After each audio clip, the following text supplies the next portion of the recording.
Expert, ¿por qué esta vez va a ser distinto? Lo dijo el presidente, insiste con eso, como si fuera una especie de consigna fuerte para que entendamos este momento. Lo dijo usted hoy en Clarín. ¿Por qué? ¿Por qué esta vez va a ser distinto que los 20 y pico de fracasos que hubo después de que el fondo nos prestó dinero? Yo creo que está haciendo todo muy diferente desde hace tiempo, ya cuando asume el presidente Milei, con respecto a cualquier momento previo.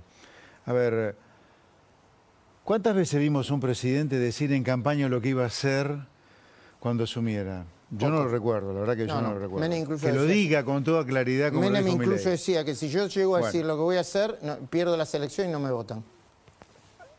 Esto ya fue diferente en la campaña. Tuvimos un presidente, Javier Milei, diciendo en campaña lo que iba a hacer cuando llegara y lo hizo. Entre otras cosas, salir el cepo. Bueno, entonces, primera cosa, fue diferente el discurso de campaña, a lo histórico, discurso de campaña, demagógico, de casta, prebendario, corporativo, no.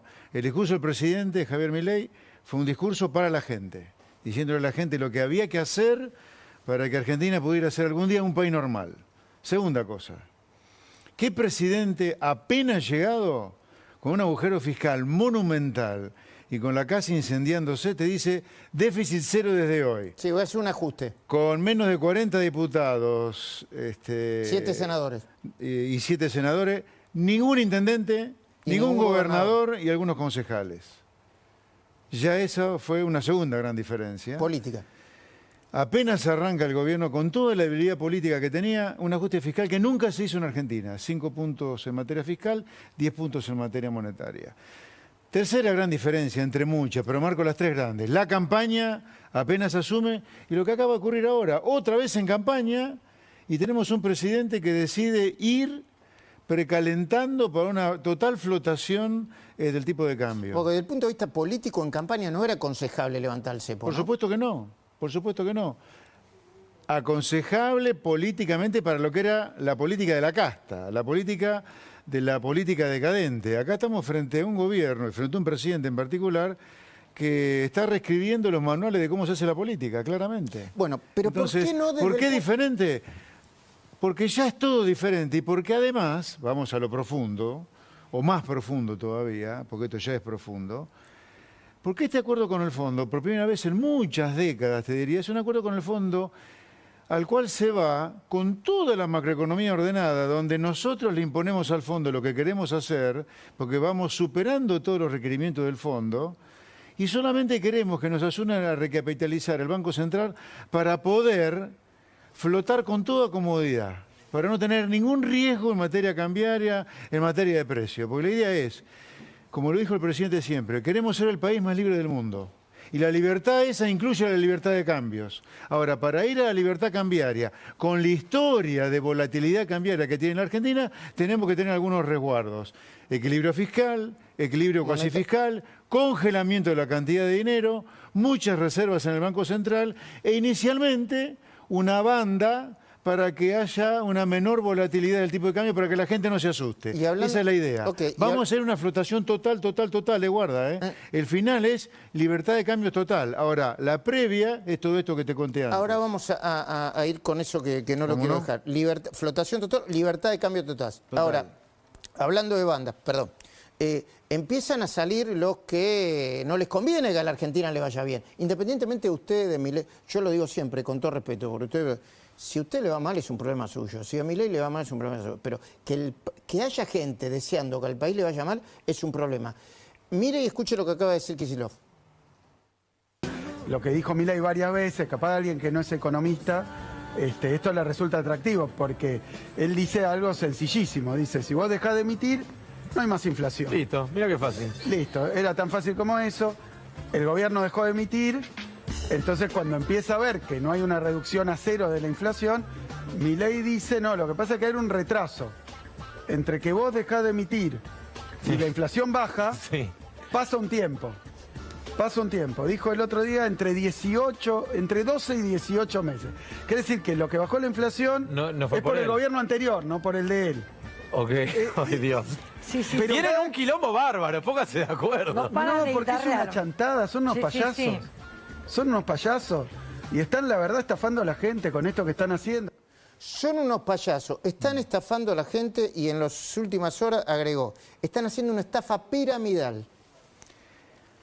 Bueno, a ver, yo creo que las cosas hay que juzgarlas dependiendo de quién viene, ¿no? Está viniendo toda esta parafernalia de cosas que dice Kicillof de una persona que ha transformado a mi querida provincia de Buenos Aires en un baño de sangre, que ha liberado delincuentes, que los narcos ya golpean la puerta del conurbano, con la educación destruida, la salud de los bonaerenses destruida, atiborrados a impuestos en la provincia.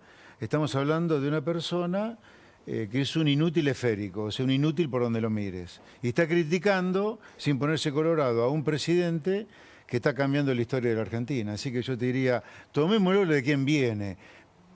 Kicillof es un gran perdedor, criticando por celos, por envidia, por frustración a un gran ganador como es hasta ahora Javier Milei. Y desde el punto de vista económico, de la política, lo que está criticando, obviamente yo no estoy de acuerdo, pero está criticando la política económica de este gobierno. Pero, a ver, yo soy economista profesional mucho antes que político. Podré ser amigo del presidente, lo soy, y me enorgullezco de serlo, pero soy profesional ante todo.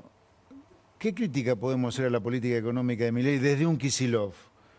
Milei ha reducido la tasa de inflación de manera dramática, ha reducido la pobreza de manera dramática, ha evitado una hiperinflación, ha vuelto a colocar a la Argentina en el concierto de las naciones respetadas del mundo, ha recompuesto el patrimonio del Banco Central, ha recompuesto las relaciones con el Fondo Monetario, con el Banco Mundial. Kicillof es todo lo contrario.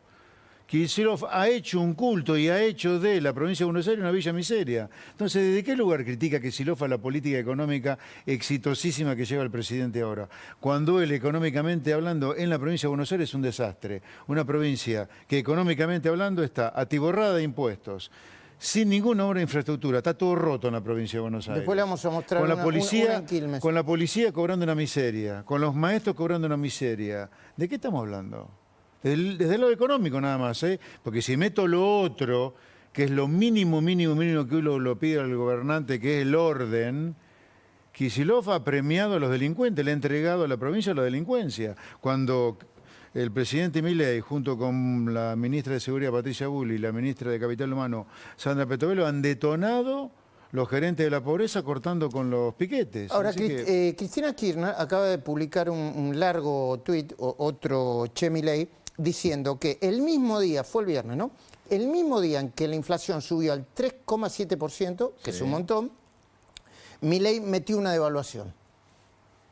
Bueno, por eso yo creo que a Cristina hay que internarla, porque no está bien de la cabeza. Porque una persona que asocia libertad con devaluación es una persona que tiene un problema con la libertad. La libertad nunca podría generar crisis, porque si la libertad fuera tan mala, el mundo estaría lleno de Cuba, llenas de Nicaragua, llenas de Venezuela. Y el mundo en general está lo más lejos que se puede de Venezuela, de Cuba, de Nicaragua, que son los países que Cristina ama, que el kirchnerismo quiere. Entonces, el kirchnerismo está peleado con la libertad. Por lo tanto, asocia a la crisis con la libertad o la libertad con crisis. Y esto es falso. Porque, repito, si no el mundo, sería todo el mundo mucho más parecido a Nicaragua y Venezuela de lo que es realmente, que trata de ser lo más libre posible. Entonces, nunca la libertad es mala consejera, nunca la libertad puede generar crisis, todo lo contrario. Es más, para los políticos, Luis, que la gente sea libre es un gran desafío. Sí. Porque la persona libre está libre de no votarte. Claro. Y eso es extraordinario porque nos obliga a nosotros los políticos a hacer propuestas razonables, sensatas, que caminen sobre sus pies, no sobre sus manos. Hay un montón de gente que está preguntando el otro día, ¿cuánto va a valer el dólar? Se puso una banda de 1.000 a 1.400. Por encima de 1.000 o 1.000 y pico, algunos dicen, si el dólar está a 1.200, 1.300, puede haber una devaluación del 20 o el 30% de la moneda. ¿Eso es correcto, ese análisis? No, es totalmente incorrecto. ¿Por qué? A ver, insisto, nunca perdamos el bosque por ver el árbol. Acá el bosque es ir a libertad absoluta en todo, inclusive en materia cambiaria. Ahora, dada la historia de enorme volatilidad que en Argentina hay con el dólar, nosotros no podíamos ir muy rápido a una flotación que es el final de todo esto en materia cambiaria. Por lo tanto, primero hubo que poner buenos ladrillos, buen hormigón, buenas vigas. Eso fue la política fiscal de déficit cero, la de cuasi fiscal de déficit cero, la de congelar la cantidad de dinero en mediados del año pasado, la de pedir préstamos por alrededor de 44.000 millones de dólares. Sobre ese edificio bien construido, antes de la libertad total, vamos a hacer bandas, para que la gente se vaya acostumbrando de a poquito a la volatilidad. Por lo tanto, de ninguna manera esto es devaluar, sino es preparar a la sociedad de manera gradual a la volatilidad que implica un dólar flotante, con bandas donde el dólar va a flotar. Por lo tanto, cuidado, el dólar va a flotar entre bandas. Sí. Entre 1.000 y 1.400 va a flotar. Ahora, ¿entre cuánto va a flotar? No sé, adivino no soy. ¿Y el impacto? Ahora, lo que sí te digo es que esto se ha hecho a conciencia, se ha hecho pensando, pero pensando en la gente, en que mañana el dólar no lo tenés a 1.500 bajando a 1.400 con el Banco Central vendiendo. No, se ha hecho para que esté dentro de la banda, para que la gente se acostumbre de manera gradual a la volatilidad, que va a implicar algo que va a ser el fin de la política cambiaria, que es terminar con una total y libre flotación del dólar. Ojo con esto, es importante. Entiendo, sí.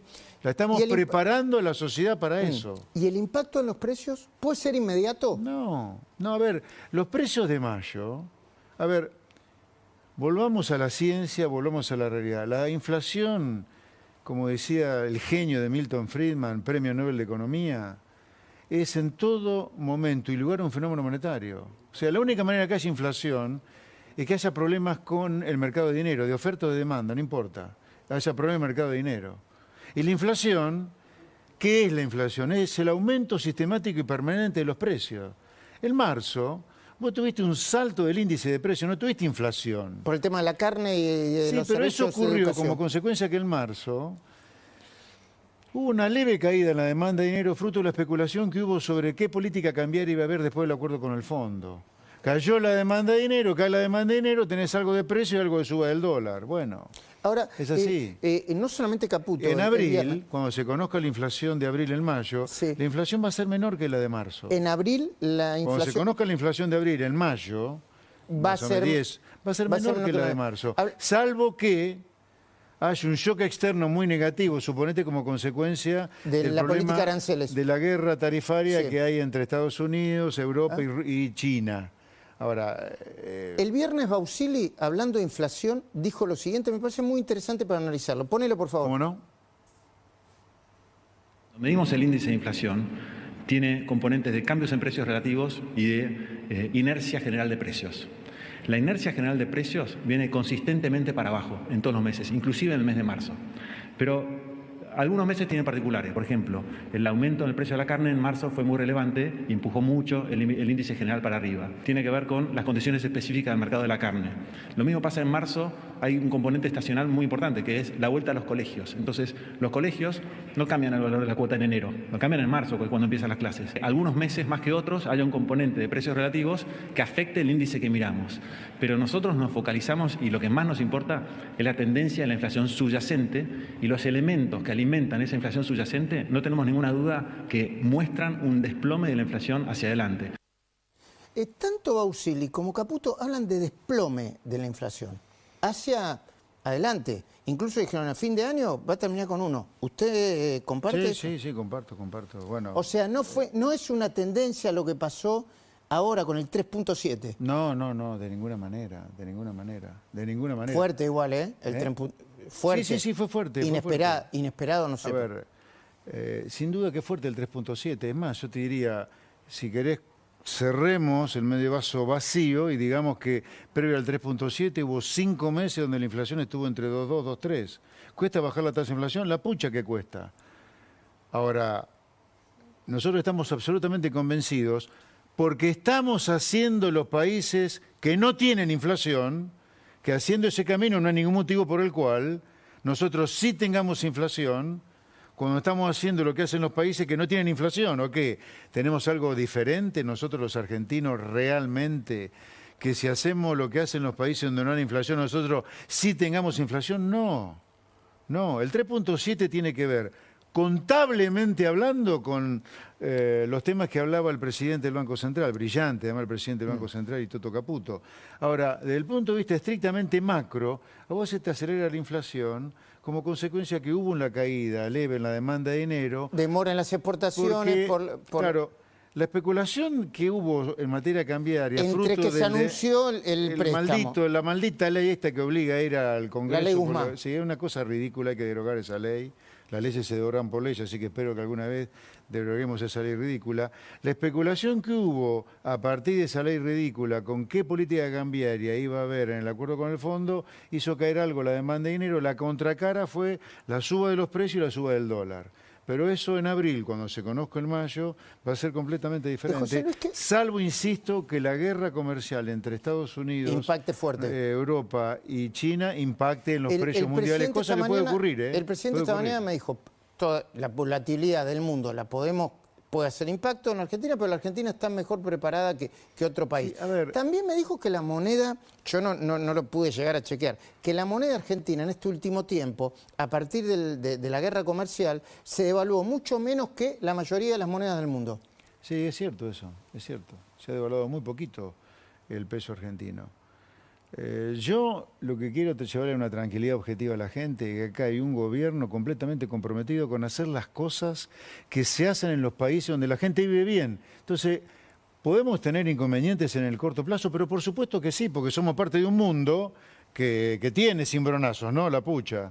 Ahora, que el camino es este no puede haber la menor duda, simplemente porque es el camino de los países donde la gente vive bien y además nos demuestra que haciendo lo que se hace en los países donde la gente vive bien, cuentas públicas ordenadas, un banco central que se dedica a garantizar la estabilidad de la moneda, que no anda con cosas raras, que dólar blend, que regulaciones, etcétera, etcétera, con empresas que compiten con el mundo, que no hay curros empresarios como una bombacha te cuesta como un BMW, eso se está terminando, que un auto te cuesta como un yate, cosa que también está terminando. A la larga, no hay duda que tenemos una nueva Argentina.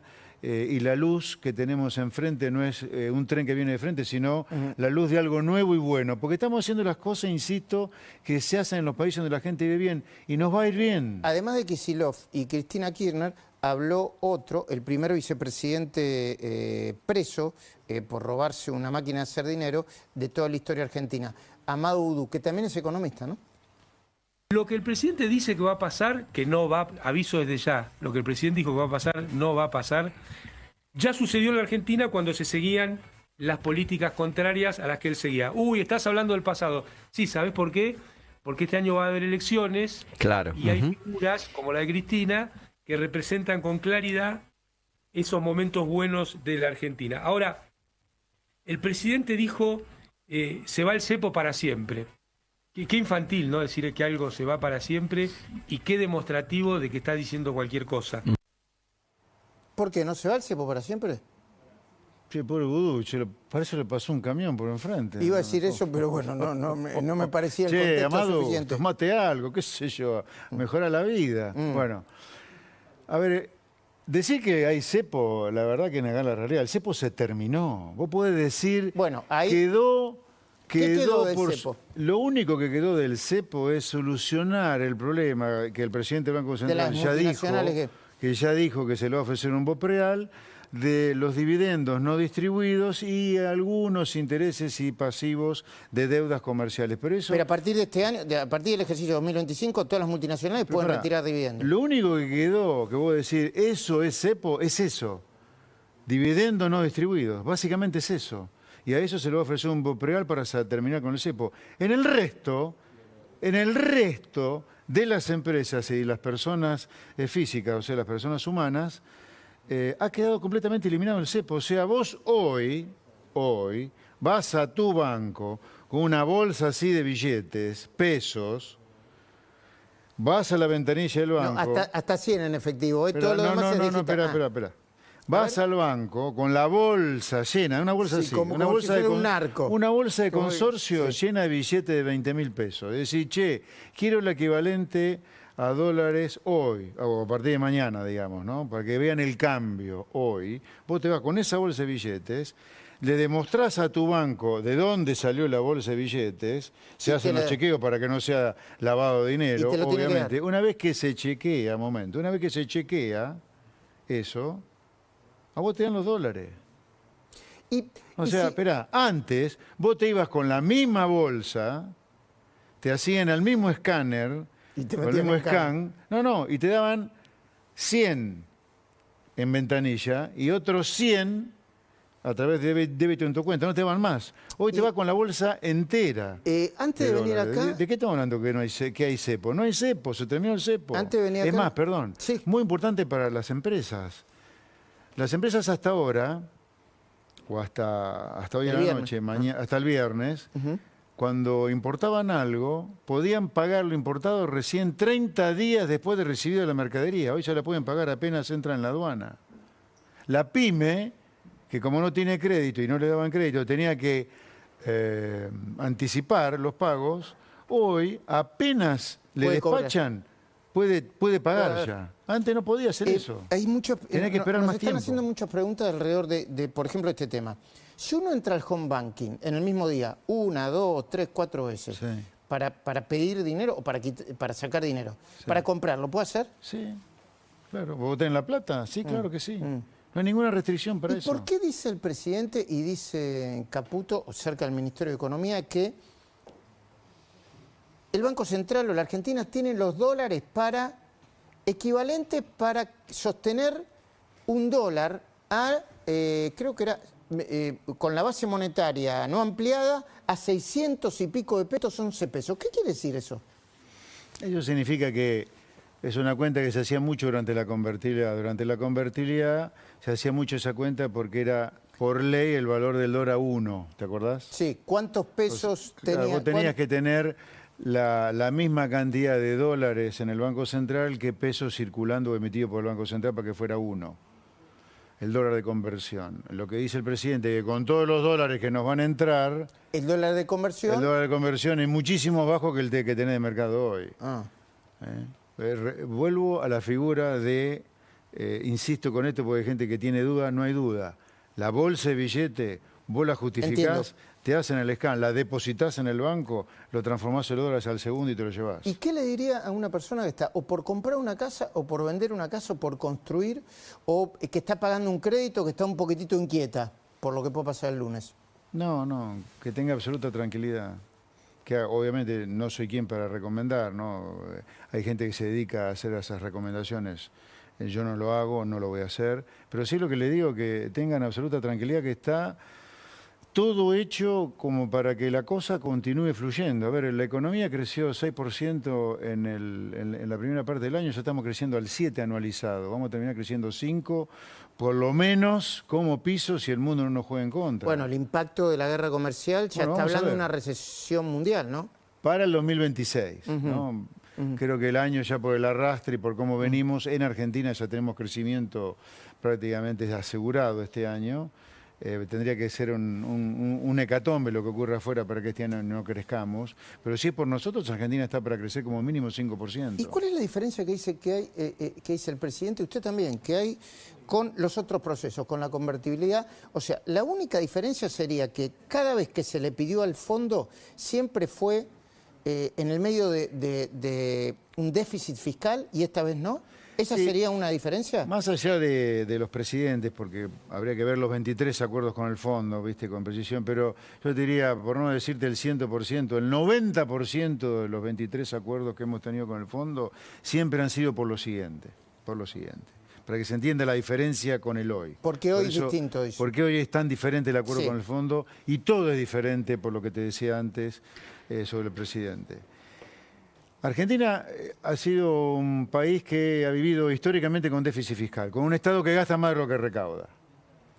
Cuando un Estado gasta más de lo que recauda, tiene déficit fiscal. Esos déficits fiscales se financian básicamente con deuda, porque la deuda, lo que emite el Banco Central también es deuda. Sí. Es deuda con el que tiene los pesos. Sí. Te lo financias con deuda, llega un momento que tu acreedor te dice, pará, flaco, no te presto más. Algún día me vas a terminar defaulteando o cagando con lo que me debes, no te presto más. Ese día Argentina quedaba colgada del pincel porque te cortaban el chorro. Vos venías a un ritmo de 300 kilómetros por hora y de pronto te dicen, frená ya, no podés frenar ya, y ahí te la pones. Entonces siempre quedábamos colgados al pincel o groseramente si te incendiaba el rancho. Ahí nosotros, ¿qué hacíamos? ¿Qué hacen todos los países eso? Porque el fondo es una cooperativa de países. Llamábamos al fondo. Ahora, como los argentinos nos creemos el centro del universo, decíamos que el culpable del incendio no éramos nosotros, era el fondo, Entiendo. que era el bombero. Entiendo. Entonces siempre le echábamos la culpa al Fondo Monetario de apagar el incendio y no de nosotros, que éramos los piromaníacos. Un segundito. Entonces, siempre los acuerdos con el fondo fue para apagar el incendio. Esta vez el acuerdo con el fondo es para recapitalizar al Banco Central, para dar un esquema de banda de flotación para que la gente se acostumbre a la volatilidad del tipo de cambio, para terminar con una política cambiaria de total y libre flotación. Se entiende perfectamente. Para eso nada más. Se entiende perfectamente.